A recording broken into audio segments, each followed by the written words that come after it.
Asalaamu calaykum waraxmatullaahi wabarakaatu. Hadduu ilaa yiraahdo waxaan maanta configure garayn doonaa saddex router, saddex switch oo LANs ah, saddex LAN ka kooban.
Hadda LAN walba waxaan siiyey network address.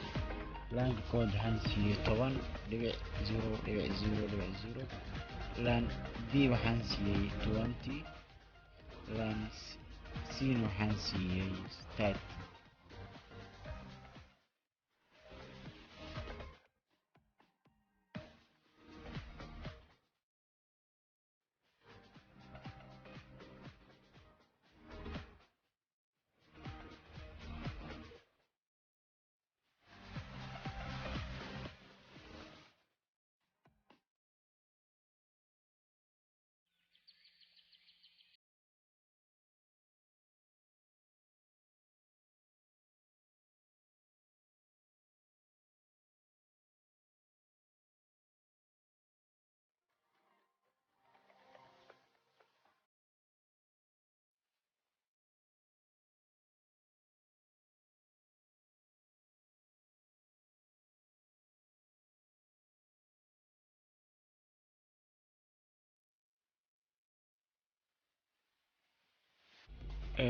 router walba waxaad ku xiraysaa laanka uu matalo ama laanka uu hadhow kala rabo inuu IP address inuu noqdo ama inuu noqdo. kan kale routerka waa layer 3 waxa la yiraahdo layer 3 oo isaga modelka ku qaabilsan layer 3 oo ah IP addressinka iyo routingka, halka switchku yahay layer 2. mid walba marka waxaan siinayaa hadda network. okay, network address labada router inta u dhaxayso waxay qaadanayaan network address. labada router inta u dhaxayso waxay qaadanayaan network address. marka router 1 iyo router 2 network address ay qaadan doonaan wuxuu noqon doonaa 40.0.0.0. router 2 iyo router 3 ne network address ay qaadan doonaan wuxuu noqon doonaa 50.0. marka hore labada router marka isku xiraysid ma lahan waxa la yiraahdo serial cable ma lahan. marka hore waa inaad damisaa routerka, idan waxaad kusoo darsanaysaa wax loo yaqaano serial aad kusoo darsanaysaa. hadda meesha saa ujeedo wax serial ma lahan, kanna wax serial ma lahan. kan hadda uu leeyahay waan kusoo daray. okay, laba serial ayuu leeyahay. okay, marka kan kale serialka sida loogu soo daraa now halkaas kadami. okay, dan waxaad samaynaysaa waxaad kusoo darsanaysaa alaabtaas kusoo darso. okay, dan soo laabo marka sidaas isla lamid ku samee dhammaan routerada dhammaan saddexda router waxaa kusoo darsataa serials oo min laba gudda. kan waa kusoo daray. okay, kan kale waa kusoo daraya insha Allah hadii la yiraahdo. hadda wuxuu leeyahay waxa yariisa marka kusoo dar marka hore dami. okay, kusoo daray kusoo dar kan soo daar haddana adina soo daar. haddii aad kasoo tagtid routerkaas ku shaqayn doona oo fadhiisanaan doona.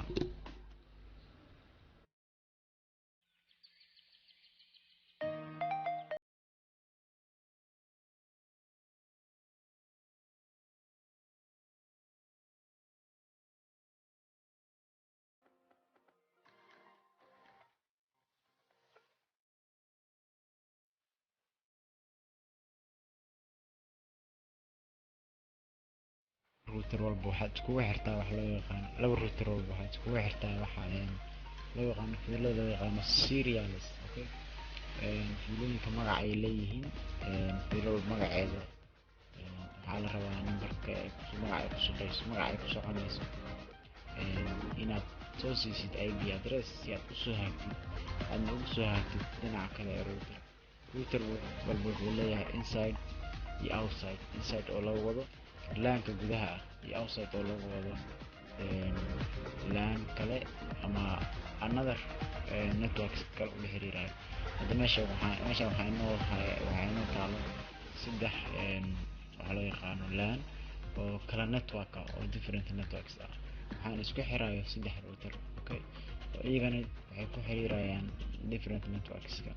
marka hadii la yiraahdo markii aan hadda fiilooyinka dhameeyay oo connectionka dhamaan aan dhameeyay waxaan sameynayaa assignment waxa la yiraahdo oo ah inaan magacyadii dhamaan inaan saxo magacyadiina inaan siiyo fiilo walba magaceeda si hadhow kale aan u ogaado IP address ay qaadanayso iyo si ay u shaqeynayso. laakiin hadii la yiraahdo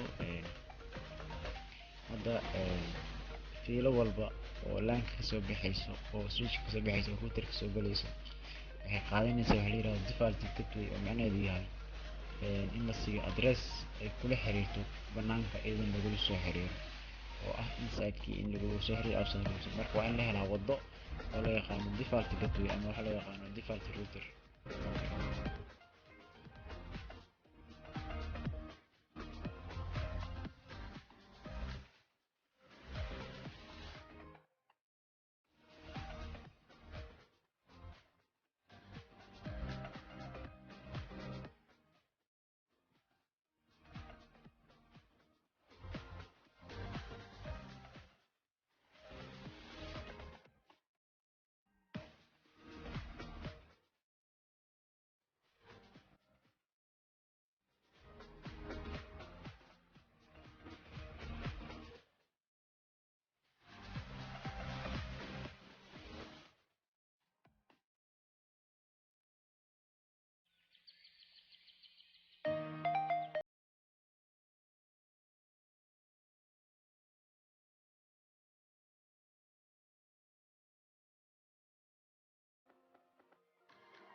waxaan bilaabayaa configurationka, waxaan ku bilaabayaa routerka koowaad.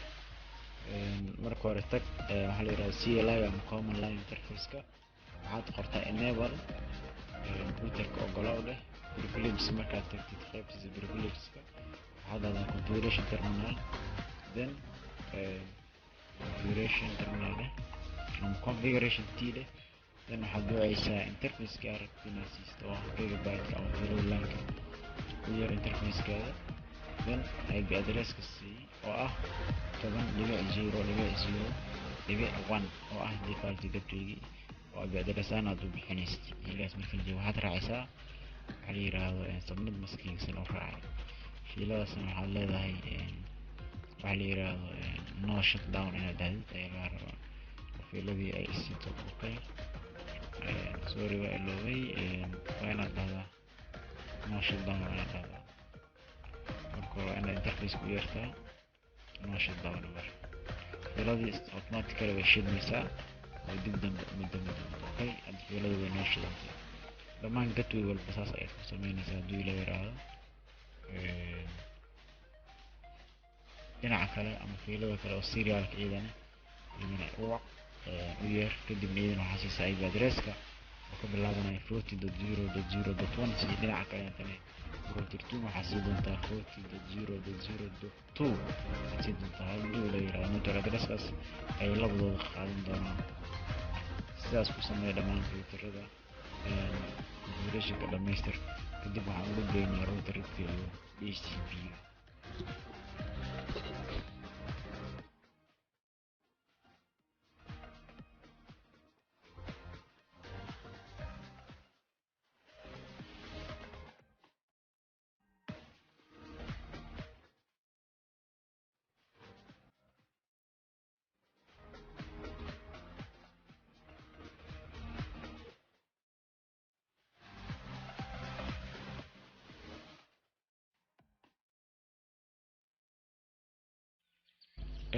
si aan isula hadalsiiyo labada network waxaan adeegsanayaa ama labada router markaan isbarayo waxaan adeegsanayaa waxa la yidhaha router rib oo ah configuration la isku barayo labadooda. marka waxaad leedahay marka hore interface-kaad wacaysaa, then markaad tagto configuration terminalka waxaad leedahay router rib, then waxaad gelinaysaa labadii network ama network aad baraysid routerka. marka router walba waxaad baraysaa fiilooyinka ka baxaya networkyada ayaad baraysaa. router 1 oo kale waxaan barayaa network 10.0.0.0 ayaan barayaa. dhinaciisa kale intana ama serialkiisa kale intana waxaan barayaa waxaa la yidhaahdo 40.0.0.0. marka labadaas network haddii aan baro routerkayga waa lala soo xiriiri karaa, waxna wala xiriiri karaa. marka waxaa loo yaqaanaa waa in la xayeysiiyaa routerkii. laba nooc ayaa lagu baraa router rib iyo static oo IP route la adeegsanayo caadi ah in la baro. marka labada dhib waa suurtagal, laakiin waxaa inta badan fudud oo aad u fiican router rib inaad adeegsatid. kaas ayaana koodhkiisa ku yaryahay, isaga ayaana ku fiican.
waxaad mar walba u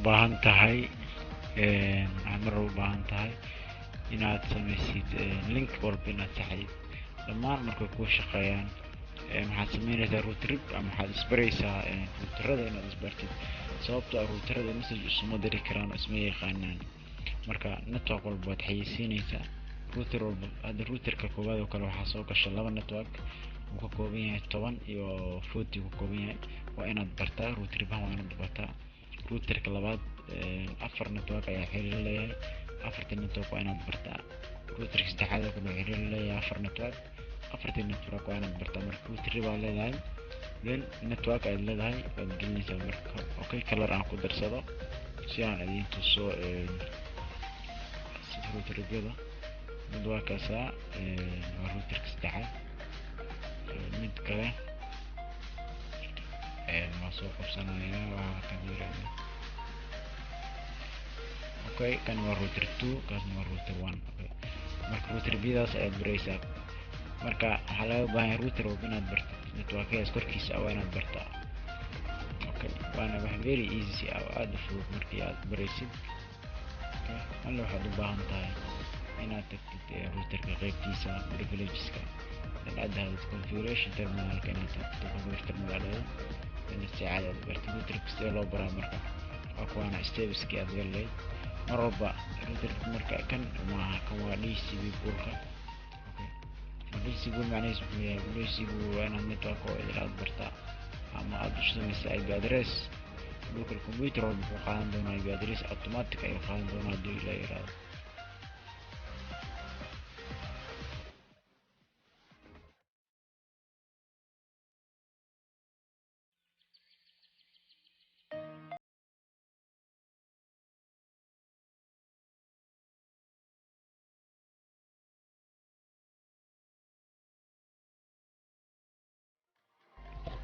marka routerkii aan sameyno, aan ka bilaabno routerka koowaad, enable configuration terminal.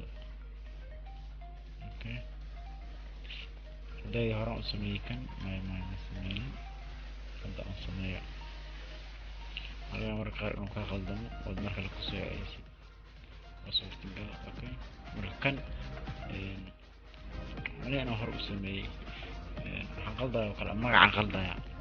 magac haddii aan qaldo kale r2 haddii aan dhaho kale, then aan geliyo waxa la yiraahdo network aan dhaho router DCP oo kale, sorry DCP. marka waxaan dhahay network, then waxaan u baahanahay inaan dhaho waxa loo yaqaano network geli, subnet maskii geli. okay, kaasoo marka ala default router waa maxay? waa default gateway networkaas aad abuurtay poolka ah kula xiriir la kaas. haddaan default gateway abuurin, computerada ma soo qabsan doonaan wax la yiraahdo DCP ma soo qabsan doonaan. marka ku qasbanta inaad u abuurtid wadda ay dhulka ku soo raadiyaan IP address-da ay qaadan lahaayeen. marka isaga bax. okay, hadda aan fiirino marka kan computer ku dhufo waxaa la DCP meesha static ah, waxaa saartaa DCP saar. hadduu soo qabsado 10 dhibic waxaas hadduu soo qabsado IP address ku saxan. hadduu diido wuu naga khaldan yahay DCP poolka qaabka aan u sameynaya naga khaldan. marka kan aan ku celiyaa marka na fiiri. hadduu abiba qaato automatic private IP address hadduu qaato xanuun waaye, waa inaad DCP ay dib u qaadaa. adan mar kale waa inaad soo abuurtaa. marka dib aan u qaadayaa, waxaan leeyahay hadda R2 gaas waa macnaha qaldan. okay, configuration method waxaa dhahaysaa no IP DHCP pool. okay, magaca ayaad raacinaysaa magacii hore. okay, r calaamadii dhotka ahayd geli, waa diiday. okay, yeah, DCP ga iga qaldan, DHCP hadduu qaadanayo. okay, hadda abuur marka DCP cusub oo abuur.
sidaa ujeedaan waxaan ku guuleystay inaan abuuro DHCP-gii oo dhammaan inaan networkyadii aan u abuuro automatic IP address inuu computerka gudihiisa galo qaybtii tago DHCP dhaho computerka si automatic ah u qaato IP addresskii aan usoo assign gareeyo oo routerka aan usoo baray.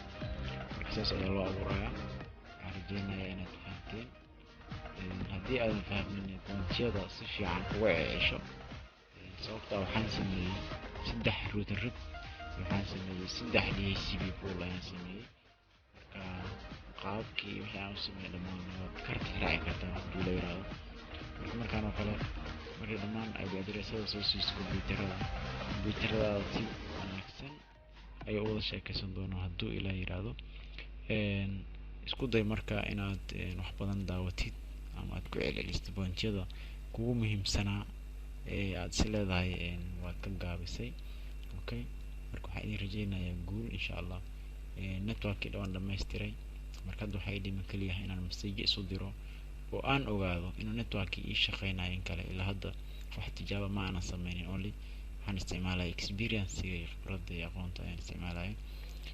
weli ma aanan test gareyn. marka waxaan rajeynayaa haddii inaad ujeedaan qaabkii aan u sameeyey network walba. okay hadda waxaan haystaa 3 LAN oo 3 network address ah. LAN-kaas kuwa kaba tirsan inay leeyihiin mid walba shaqadiisa inuu leeyahay. hadda message aan dirayaa waxaan ka dirayaa routerka 3aad. okay routerka waxaan u dirayaa connection mid kore aan okay IP address ma haysto ku dhufo IP addresski automatic soo siga qaadanayo then message ku soo celi. marka qaar waxa laga yaabaa marka koowaad inuu ku dhaho inuu ku jawaabi waayo computerada isla hadli waayaan marka labaadna way isla hadlayaan hadda wuxuu dhahay file marka la ku celi. okay hadda message kale u dir ay mi maqashaa halo mi maqashaa. okay then wuu ku maqli doonaa marka. okay marka labadii computer saas ay wada sheekaysanayaan dhammaan network-kaaga marka waa inaad saas u tijaabiso. Assalaamu calaykum.